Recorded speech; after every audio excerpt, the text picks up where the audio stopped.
What is up, everybody? Raggy here. Hope you're all doing well today. So, I was planning to stream this earlier, but the website has been completely broken pretty much the entire day, because everyone's trying to vote. So, the site's basically being DDoSed, and it's awful. But I'm gonna try and get through it now.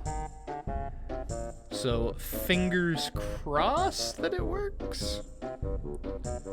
I'm gonna skip the esports because I don't watch esports. So we'll start over at Content Creator of the Year. I haven't seen any of the nominees for these categories except for Game of the Year, because Shock sent me a post about it this morning. But, yeah. Let's go and see if it works. Content Creator of the Year. Casual, have no idea who that is. Kai Cenat. Charlie, fuck yeah. Sakuramiko. And who the fuck is the burnt peanut? What? Fucking annoying orange looking ass. Who the fuck? Okay. So, the thing with Game Awards voting is that other than the Player's Choice vote, which isn't up yet, your votes don't actually do a whole lot. I believe community voting makes up like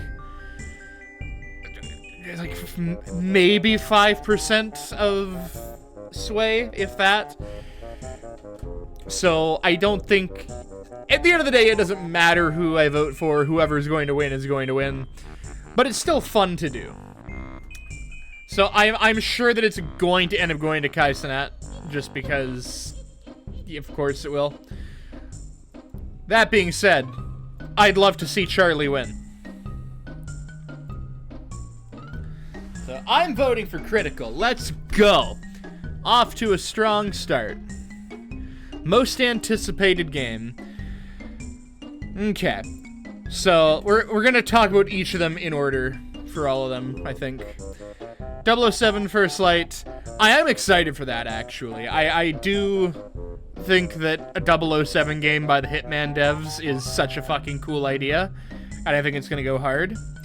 I give zero fucks about Grand Theft Auto. It's a fun series. I do not think it's... I think it's very overrated, and I know that's gonna get me crucified online.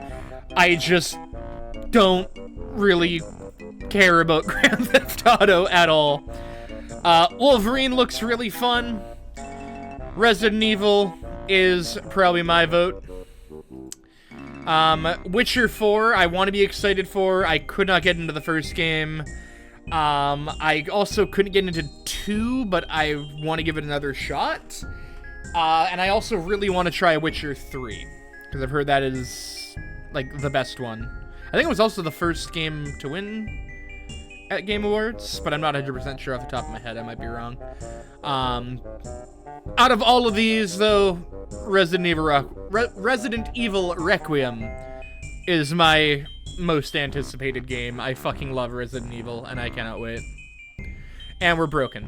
So, it's been doing this constantly. We'll be back as soon as I can get it fixed. Okay, there we go. Best Adaptation.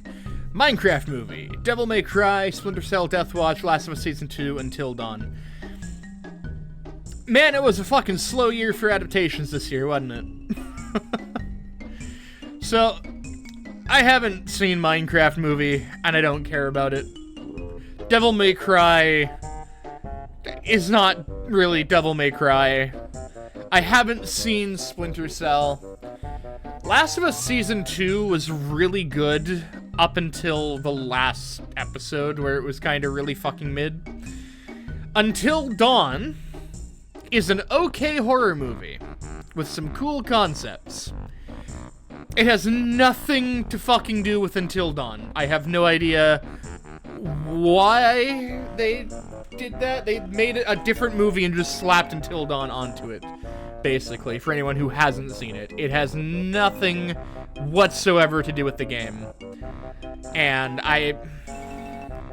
like, it's an okay horror movie. I just don't think it's a good adaptation, you know? I think out of all of these, despite the finale being not the best, I have to give it to Last of Us Season 2. Because up until the end of the season, it is a really fucking good adaptation. So I'll give that to Last of Us. And we're broken again. We'll be right back. Okay. Best multiplayer. I don't think I've ever had such a tedious time trying to do Game Awards voting. Holy shit. And we've only done 3 out of... Well, there's 3 esports, so 26. Best multiplayer. God. Arc Raiders. I've heard okay things about it. It's... I want to play it because I really want another good extraction shooter since they kind of killed Hunt Showdown. But also, I believe they use Gen AI, which is not good, but I don't know for sure. Either way, I haven't played it, so I can't comment. Battlefield 6, I don't care about. Night Rain has been an absolute blast. Peak is also fucking great. Amazing indie game. Incredibly well done. I love that, like, the mountain changes and, like, they're adding new biomes and stuff to keep mixing it up. That's also really cool. Split Fiction, I have heard only good things about, and I'm really looking forward to getting to play it, but I just haven't been able to afford it yet. I think it's between Peak and Night Rain, and I think I have to give it to Night Rain. I was very cautious when they announced it, and like finding out like what the game was going to be. I was very, I don't know, is it going to work? It has been such a blast, and I absolutely love the game. It's just such a fun game to just fuck around with friends. So is Peak. Like, it's a tough choice, but I think I'm gonna have to give it to Night Rain. And we're broken again. Great. Okay. Best sports and racing game. EA Sports, don't care. F1, don't care. Mario Kart World, I don't have a Switch 2. I cannot afford a Switch 2. I've heard mixed things about Mario Kart World, so I don't know about that one. No idea what the fuck Rematch is, other than clearly being a soccer game. Sonic Racing Cross Worlds has Hatsune Miku in it. So that's... that gets my vote. It has Migu. I gotta vote for it. Previous? Come on, no? Wait, what? Did it not count my... There we go, okay. Previous? No? Okay. Best Sim Strategy. Fuck! Okay, Best Sim Strategy Game. Final Fantasy Tactics, Avalus Chronicles, Jurassic World Evolution 3, Sid Meier's Civ 7. No idea what Tempest Rising is, no idea what The Altars is, 2 Point Museum. Yeah, I'm like legally obligated to give it to Final Fantasy. Even though tactics RPGs aren't my thing, I love Final Fantasy, and I know that this game means a lot to so many people. So, I will give it my vote. Plus, it's also the only one that I've actually seen anybody talk about at all since release. Okay, best family game. If these cuts weren't already apparent enough, this is why I didn't stream it earlier and why I chose to just record it now instead. Because what a fucking nightmare. Best family game, Donkey Kong Bonanza, Lego Party, Lego Voyagers, Mario Kart World, Sonic Racing Cross Worlds, and Split Fiction. I honestly, like I said, I haven't played Split Fiction yet, and I don't have a Switch 2. Lego games are very hit or miss. It really depends. I don't know if... Like, I haven't seen the game other than the trailer, so I don't know if I could consider Split Fiction to be a family game. Out of all of these, between Split Fiction and Donkey Kong, I've heard great things about both. I think I'd have to give it to Donkey Kong Bonanza. Just from everything that I've seen and heard about it, I think that that is the most fitting game to win Best Family Game. I want to get a Switch too. I want to get Donkey Kong. I want to get Mario Kart. And I'm really looking forward to games that are coming out like Dusk Bloods, but I am broke right now. Best Fighting Game, 2XKO. I have no idea what that is. Capcom Fighting Collection 2, Fatal Fury, Mortal Kombat Legacy Collection, Virtua Fighter 5, Reba, World Stage. So...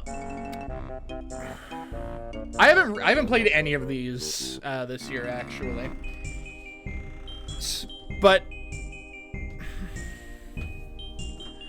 I think I'm gonna have to give it to one of these two, actually. 'Cause, like, Fatal Fury's cool, Virtua Fighter's cool. I have no idea what this is. But I'm gonna give it to Mortal Kombat, and I'll explain that real quick. One, between Mortal Kombat and Capcom fighting games in general, I just prefer Mortal Kombat. I think 11 and 1 are kind of fucking bad, especially 1. I really hate that it's prediction-based fighting, the way that it functions. Your button presses and the attacks themselves feel delayed, so it feels like you have to, like, predict what your opponent's gonna do, and I fucking hate it. But as far as old Mortal Kombat goes, as well as old Capcom, I just prefer Mortal Kombat in general.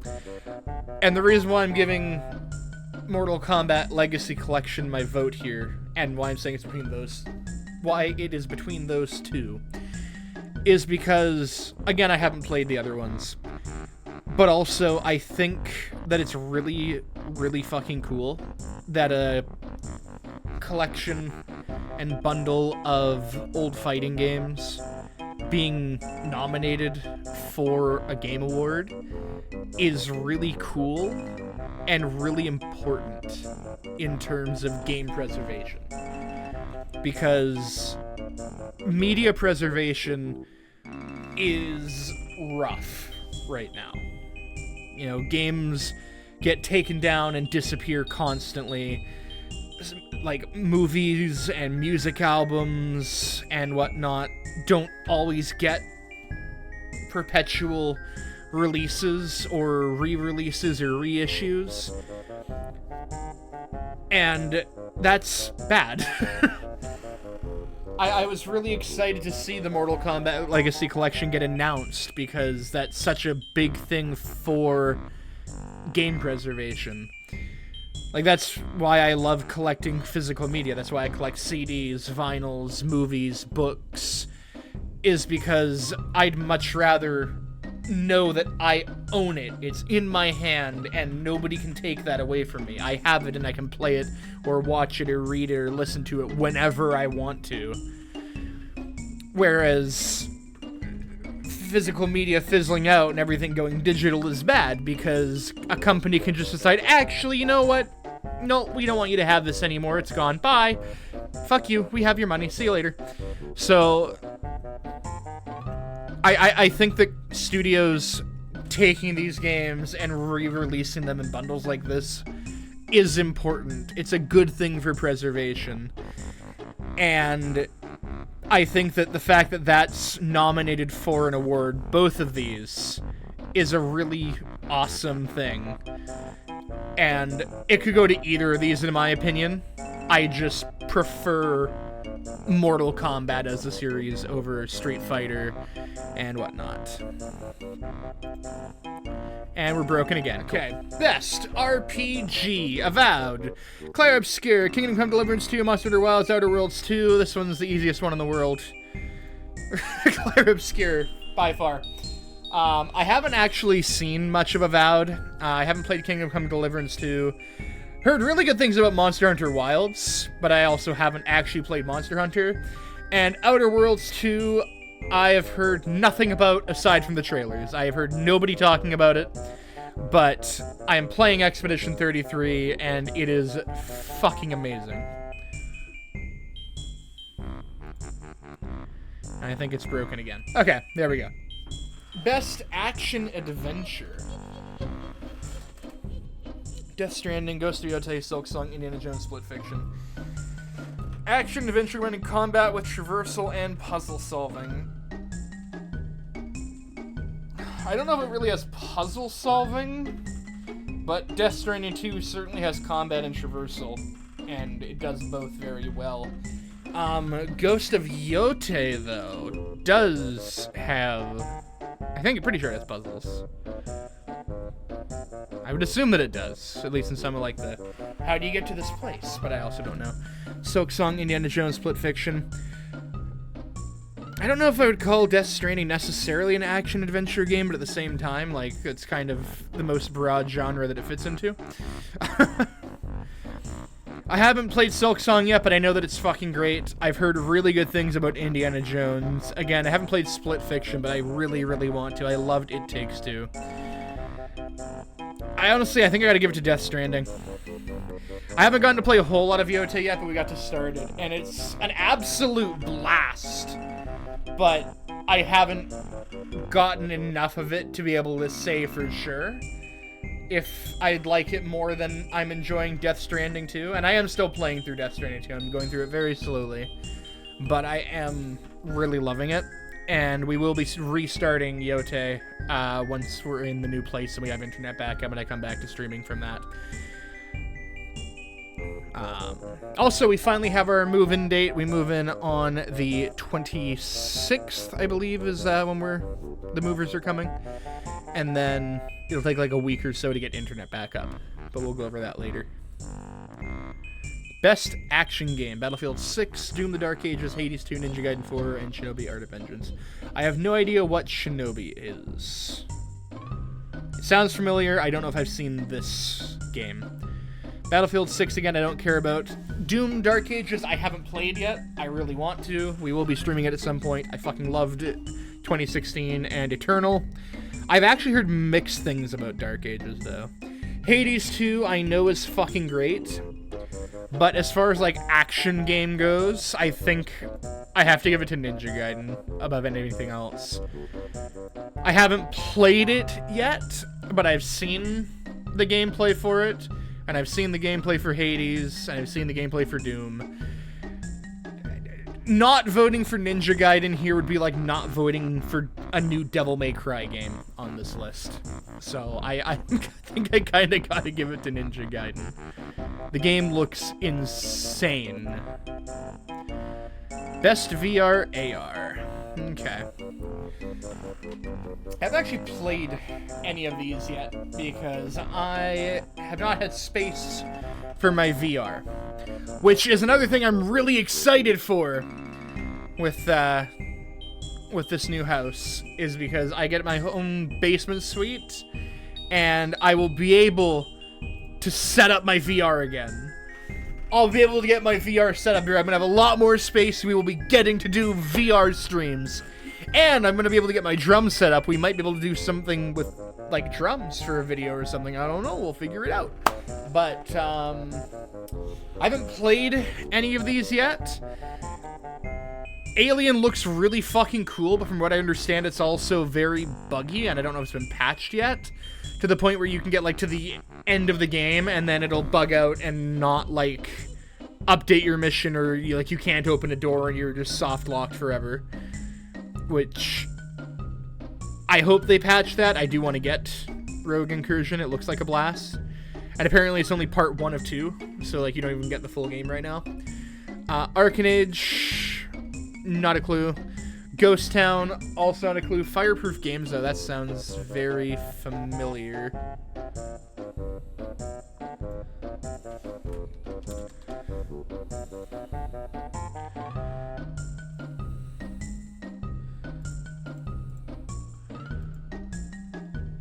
they did The Room. Okay. Oh, shit. Okay, add to wish list. That's actually fucking hype. I love The Room. And then Deadpool VR I've actually heard really good things about. I just wish it wasn't locked to fucking MetaQuest. I really want to get it. I don't have a Quest. I'm thinking about maybe getting a Quest because, yeah. And Midnight Walk, that sounds familiar. I think I remember seeing that get announced, but I also haven't played it yet. Honestly, I'm just knowing that it's by the creators of The Room and how good their games are. I kinda want to give it to that one.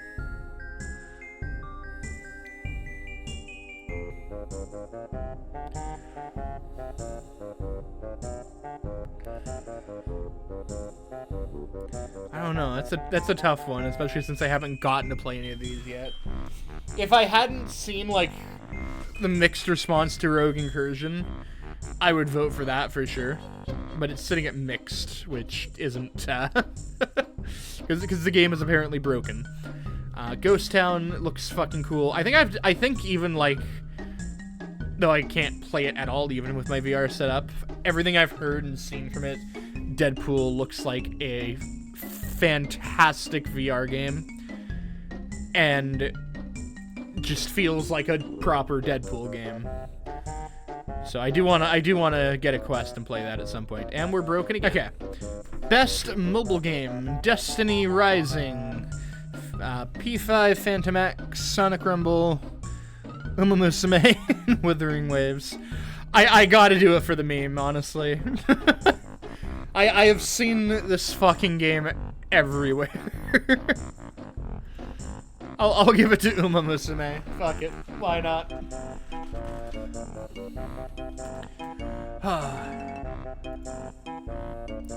Best debut indie: Blueprints, Clair Obscur, Despelote, I hope probably saying that wrong, Dispatch, and Megabonk.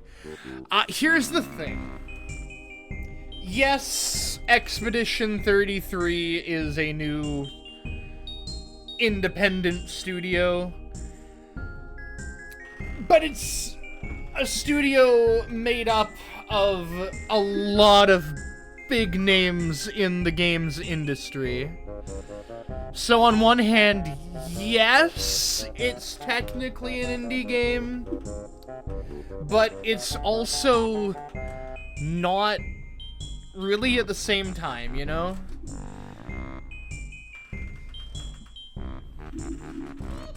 Like, it's... Let me get this tab up real quick. We'll be right back. Okay, so yeah. Expedition 33 is made up... the team is a bunch of former Ubisoft devs, and they have a lot of money, like, funding the game in the back as well. Like, it's an independent studio made up of AAA developers with a very substantial budget. So I don't really feel like Expedition 33 can be considered a traditional indie game. And so, as much as, like, it's, like, neck and neck for contender with Death Stranding 2 for Game of the Year, I don't think it deserves a vote or a nomination for an indie game. So, I'm gonna give that... It's between Dispatch and Megabonk for me, honestly. And I think I'm gonna go with Dispatch. Because Dispatch is really fucking cool. Megabonk is too, but Megabonk is also...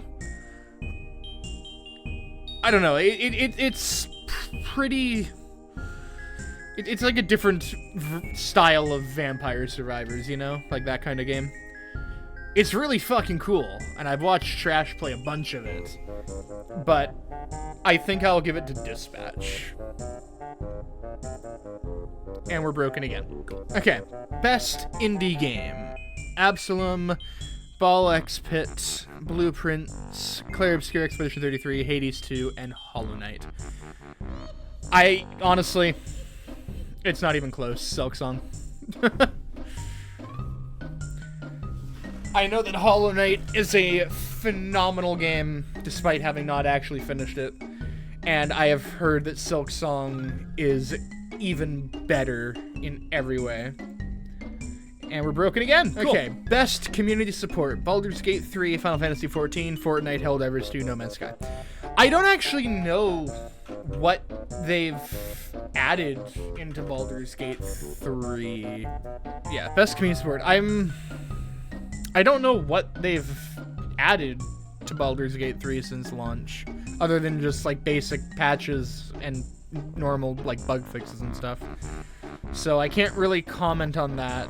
Final Fantasy 14, Dawn Trail was kind of mid, but that being said, especially with the most recent patch and the one that's coming up really soon, they've clearly, like with all the post-game in general, really, but especially the last patch and the upcoming one, it looks like they've really listened to player feedback even more than normal to make the game better and to make content that appeals to more people. The new Deep Dungeon I've heard phenomenal things about, and a long requested glamour feature, which is Final Fantasy XIV's version of transmog, if you don't know, is coming with the next patch, which is awesome, which removes class or role locking from armor gear for your transmog. You can have whatever on whatever character, like on whatever class. Fortnite, I don't give a fuck.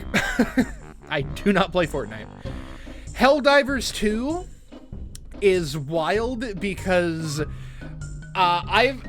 last I heard, which was when we were setting up for Extra Life, I said, oh, I put Helldivers on the list for possible games, by the way, and Jing said no, because apparently a recent update to the game has caused it to start to fucking break computers and destroy parts.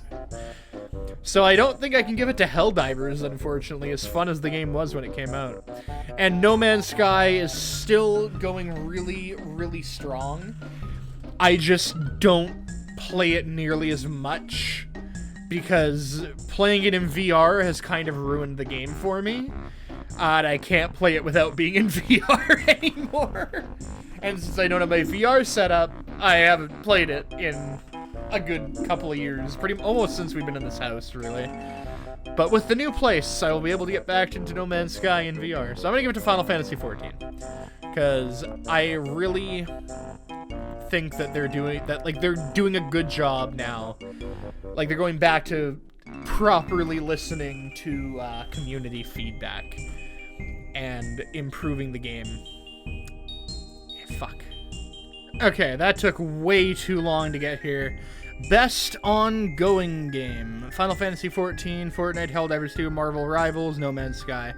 Honestly, same arguments for all of these. No Man's Sky, again, still going strong.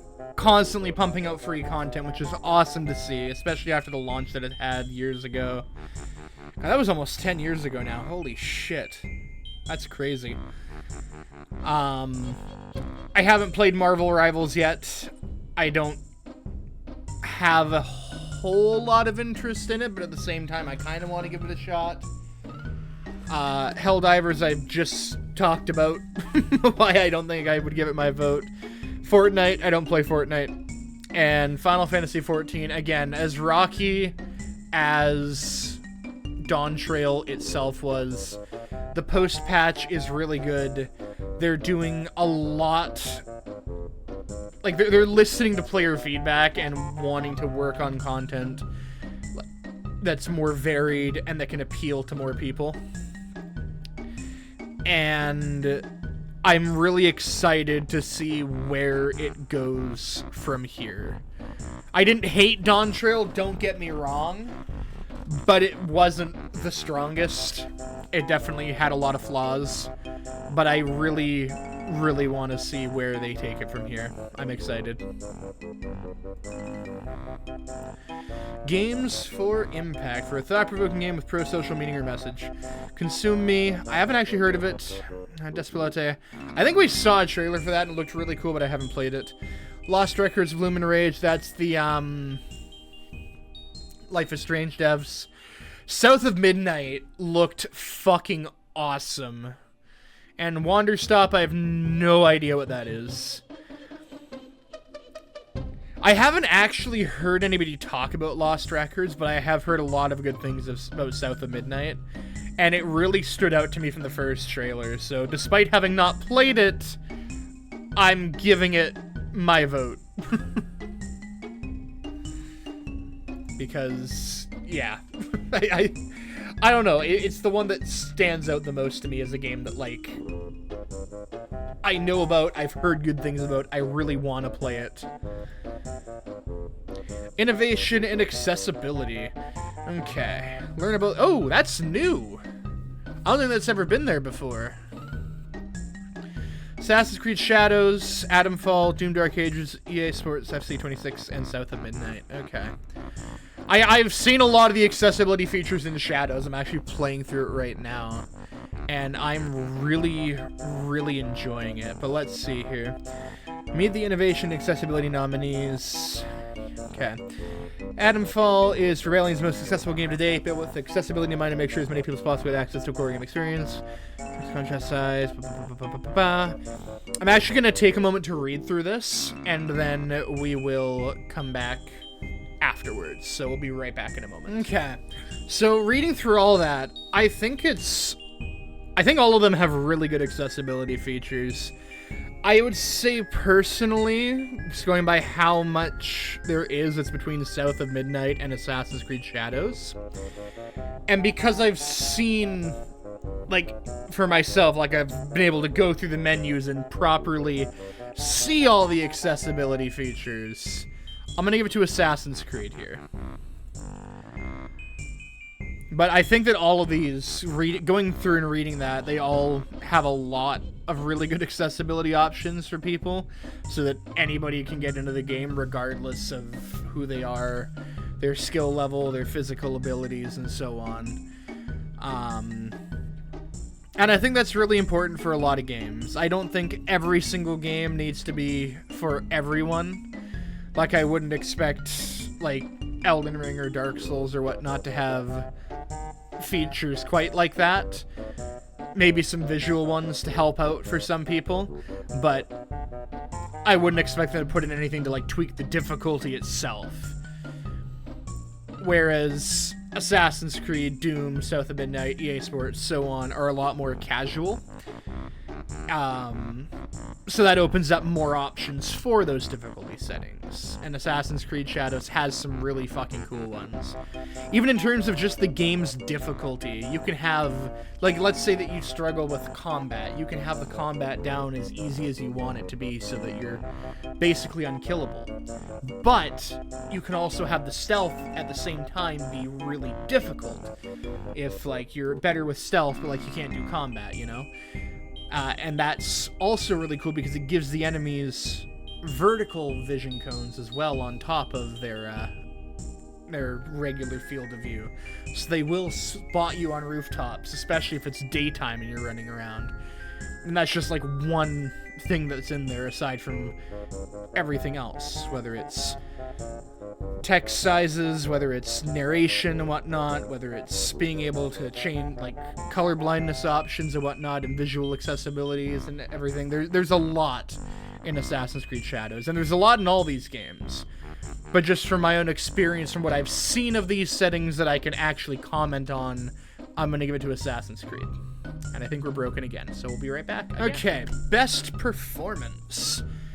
Ben Starr, Expedition 33, Charlie Cox, Expedition 33, Erika Ishii, Ghost of Yote, Jennifer English, Expedition 33, goddamn 3 for Expedition 33, Konatsu Kato from Silent Hill F, and Troy Baker from Indiana. Not Troy Baker from Death Stranding 2?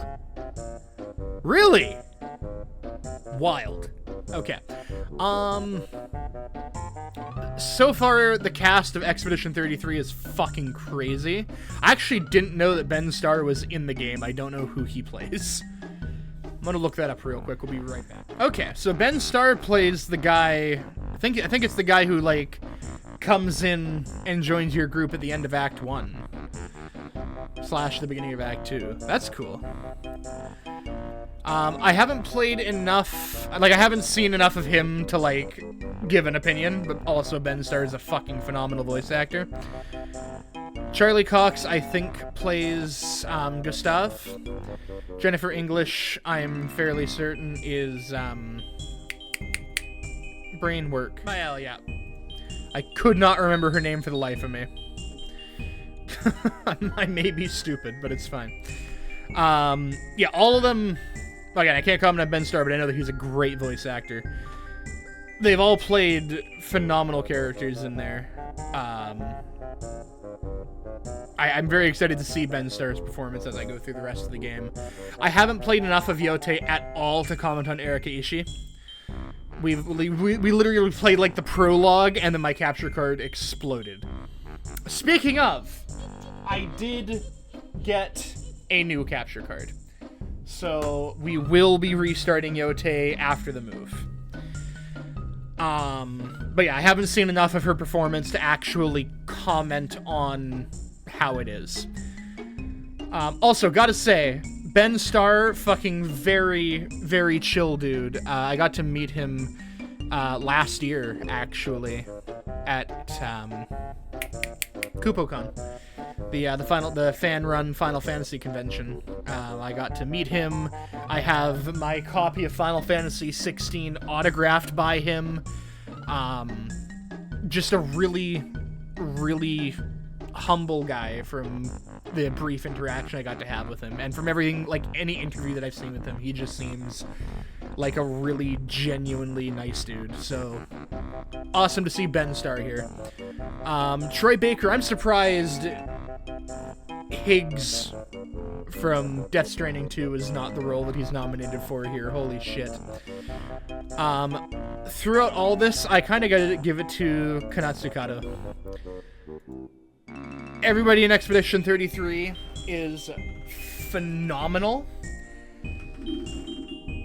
Her performance in Silent Hill F was amazing. It was just so well done. She played Hinako so well. Also, gotta say, the English dub for F, it's a little bit rough. But, you know, I'll give it to Konatsu Kato. She's the Japanese VA for the game, and she did such a good job. Like I said, I haven't seen all the nominees for all these. The only one that I have seen, other than the ones we've looked at now, is Game of the Year. And I can't believe Silent Hill got snubbed 2 years in a row. Silent Hill F didn't get or Silent Hill 2 Remake didn't get a nomination for Game of the Year last year. And Silent Hill F did not this year either, which is tragic.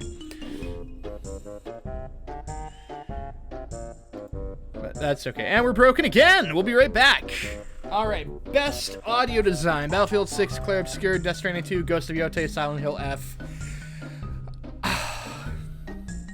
That's a tough one. So I'm not talking about music here with this one. I'm looking at Death Stranding and Silent Hill F for, like, their actual sound effects and design. And that's a really close one. But I think I'm gonna give it to Silent Hill F. Death Stranding 2 has some awesome audio design, but horror games always need to have amazing sound design, and Silent Hill F knocked it out of the park in that regard for sure. So I will give that to Silent Hill F for sure. Best Score and Music. Oh, fuck. Silk Song, Hades 2. I've heard the music from all of these games. Expedition 33, Ghost of Yote, Death Stranding 2 on the beach. Fuck. Like, I kind of want to say Death Stranding because I do love the way that the music in the game works, which is the same as in the first game, where it's mostly just ambient noise for the whole game. You can put on music if you so choose at any given moment, but for the most part, it's just when you approach a destination, you'll be walking up, and then as you're approaching your objective, then the music will kick in and fit the tone of what's going on in the story at that moment, which is a really cool way to go about it. I loved that in the first game, and I love it in the second game. That being said, Ghost of Yotei, great music. Hades 2, great music. Silk Song, great music.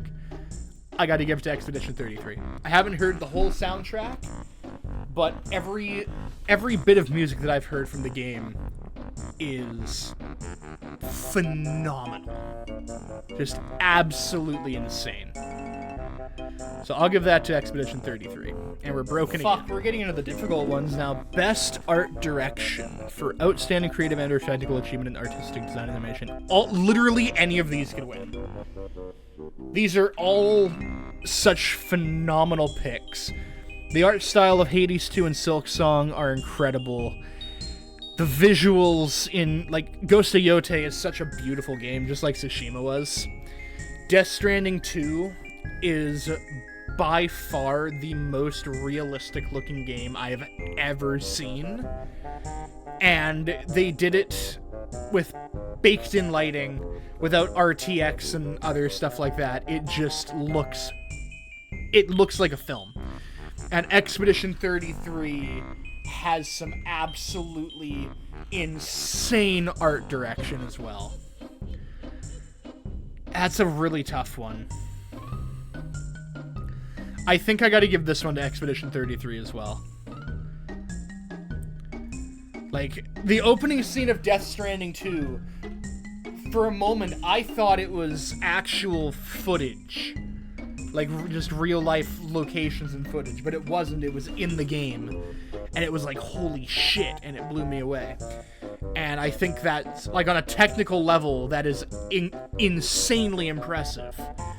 But as far as the visual style goes, along with how technically impressive it is, I think Expedition 33 has a very unique style to it visually, which is awesome as well. Best narrative. Fuck. That's another one. Goddamn. Outstanding storytelling and narrative development in the game. Silent Hill F, Kingdom Come Deliverance, Ghost of Yotei, Death Stranding 2, Expedition 33. Again, this is another really fucking tough one. I haven't played Kingdom Come yet, so I can't say for sure, and I haven't played Yotei. Silent Hill F, I think, was phenomenal. And part of me wants to give it to that, because it was very, very well done. And I haven't finished Death Stranding or Clair Obscur yet. But Silent Hill F had a great story, and a lot of people didn't actually experience the whole story because a lot of people only did the first playthrough, where it's kind of like a Nier Automata situation where you have to play it multiple times to actually get the full story. Death Stranding 2 is amazing so far, but Expedition 33... I had to take a break from Expedition 33 after Act 1 because it kind of broke me. So even though I haven't finished the game, I have heard that it only gets better from there. And that's saying a lot because it's already incredibly well written and well put together. I think I'll give Best Narrative to Expedition 33. And it's very close between that, Death Stranding, and Silent Hill. But the fact that I had to stop because the ending of Act 1 hit me as hard as it did I think I have to give Best Narrative to Expedition 33 based on that alone. And the fact that, again, I've heard that it only gets better from there. Best Game Direction, awarded for outstanding creative vision and innovation in game direction and design. Split Fiction, Hades 2, Ghost of Yotei, Death Stranding 2 on the Beach, Claire Expedition 33. Game direction, creative vision, and innovation in game direction and design. Honestly, between all of these, this is between Expedition 33 and Death Stranding. Because Split Fiction is really, again, I haven't played it, but from what I've seen, it's really fucking cool. Hades 2, while I understand that it's an amazing game, is, at the end of the day, more Hades. And same for Ghost of Yotei. It's more Ghost of Tsushima. So I wouldn't say innovation for any of those particularly. I can't speak on Split Fiction. But Yotei and Hades are more of their series, which isn't a bad thing at all. Do not get me wrong. I do not say that in a negative way whatsoever. Death Stranding 2 is more Death Stranding, but it also does a lot new to improve on the first one in basically every way. And Expedition 33 really did a lot as far as, not everything in Expedition 33 is brand new. Like, even the parry and dodge system, well, it's really cool to see in a bigger budget, more traditional RPG. It has been done before. I don't know, best game direction, creative vision as well, also really gets me torn between Expedition 33 and Death Stranding 2, because both are insanely creative games.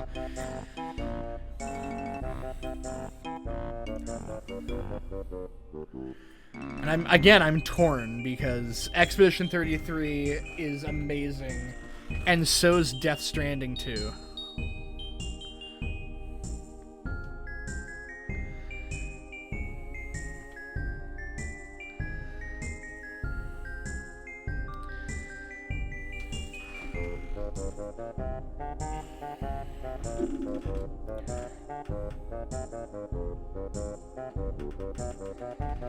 It's,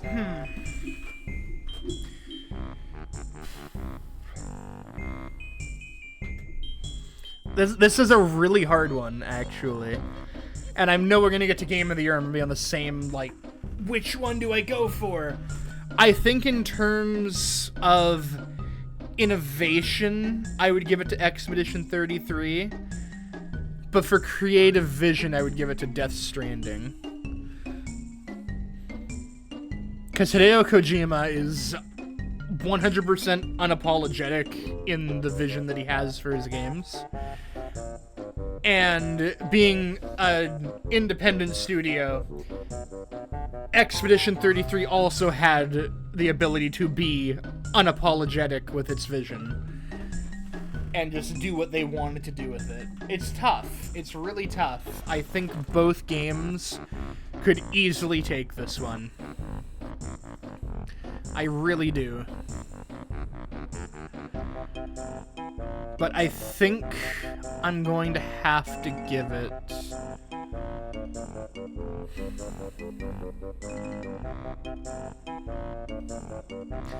I think as far as game direction goes... I think I have to give it to Death Stranding. I think that as a sequel, it does a really, really good job of building on the first game, building on the characters, building on the story, building on everything about it.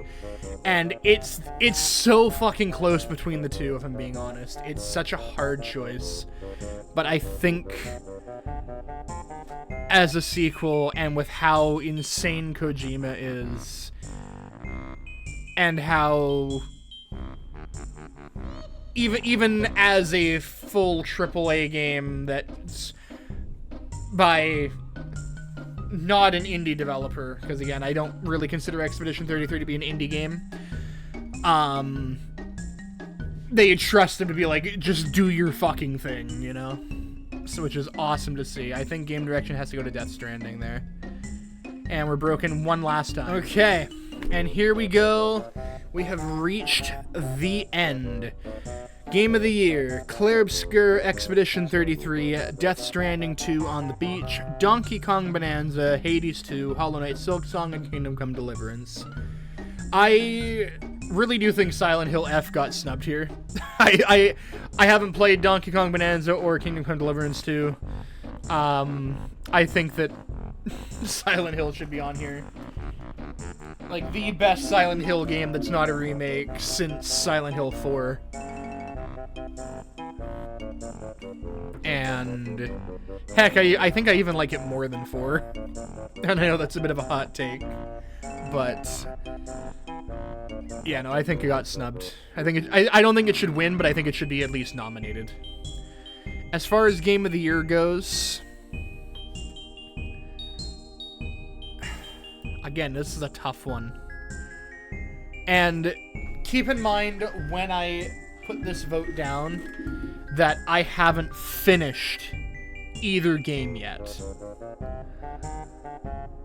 But from what I have played of both of them and how much I'm enjoying both of them, like, by the time I finish both games, I could do a follow-up on this later down the line and completely switch my opinion around. But for right now, from what I've experienced of both, my Game of the Year this year is going to have to be Death Stranding 2. And Expedition 33 has been fucking phenomenal so far.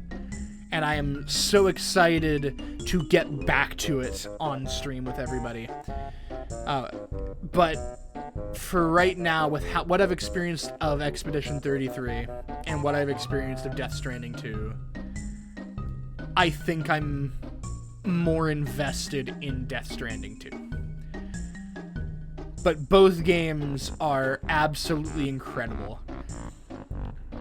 Part of me wanted to say, like, Expedition 33, though, has brought so many people into turn-based RPGs, but at the same time, that's not really anything new as well, and I'm not saying that as a knock to Expedition 33. I'm saying that in the way that Baldur's Gate 3 just won Game of the Year 2 years ago, which also brought a lot of people into turn-based RPGs. And last year, Metaphor was nominated for Game of the Year, and that also brought a lot of people into turn-based RPGs. So, well, Expedition 33 has once again done that. That's not something that is new. You know, it's happened the last 2 years. There's been amazing turn-based RPGs that have brought people into the genre. Death Stranding, and both of them are, but Death Stranding is just an absolute fucking masterpiece. And there's really nothing else like it except for Death Stranding 1. And I know that it's a very niche game, and it either clicks for you or it doesn't. But if it clicks, it fucking clicks. And it took a while for it to click for me. I tried to play the first one 3 or 4 separate times before it finally clicked. And when it clicked, I couldn't stop playing it. And Death Stranding 2 is more of that in the best way possible. So I think I'm gonna have to give my Game of the Year to Death Stranding 2. And again, I could finish both games in the next...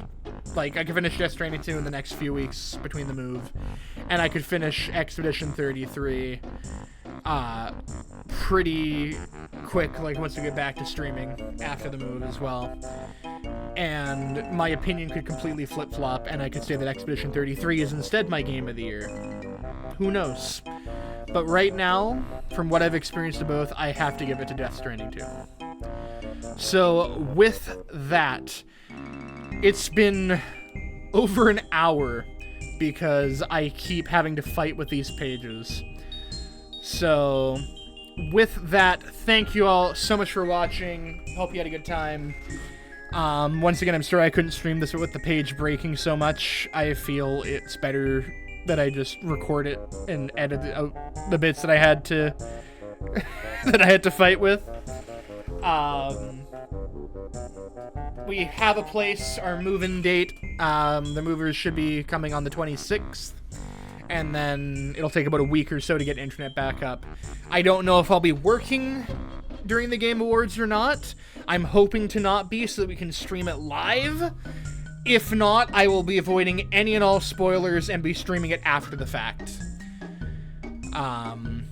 And then also December 13th, I'm hoping to be able to do it live as it airs, but if not, it will also be streamed after the fact / recorded. And I'll be here with Dad Rag to watch Saturday night's main event WWE and watching John Cena's retirement match. And that is going to be a very bittersweet night. There will be tears that day from both of us.